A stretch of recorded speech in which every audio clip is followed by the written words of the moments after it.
Okay, we're going to go with part 2 of the video, which means we're going to make the triangle down here on this corner.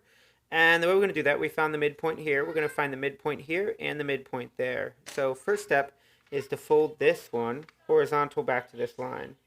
So we're basically going to just fold that over, and we're folding that to the middle, right? And open it up, and that gives us the midpoint at the bottom, right? And then we're going to fold this corner up to there to find the midpoint this way. So we're doing the same thing we did on the big one. And to do that, we just basically line that line up, right? And fold it over. And the beautiful thing here is that our lines automatically make that really cool pattern, which we're going to use to kind of like create the artwork of this thing, which is what I think is so cool. So despite all of these steps, right? Like it takes a little while to do it, but now you see that we've got these crossings on there. And then we're going to connect those lines. So I'm going to go from here to there, midpoint to midpoint, right, which we've found. We're going to draw that line. We're going to construct the line across from the midpoint there to the midpoint across the top of the equilateral triangle.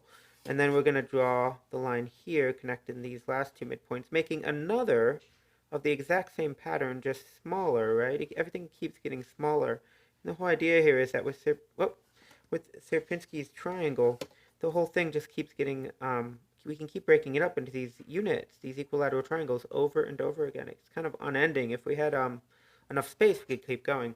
And then what I'm going to do is, just like I did before, I'm going to zoom in on, or go into the lines that I just made the folds, and I'm going to trace them just to give us a design on the inside, which will be part of our, when we decorate or do our creative kind of like making this thing look really cool at the end. I really liked having these patterns in the middle of each of the triangles that I drew.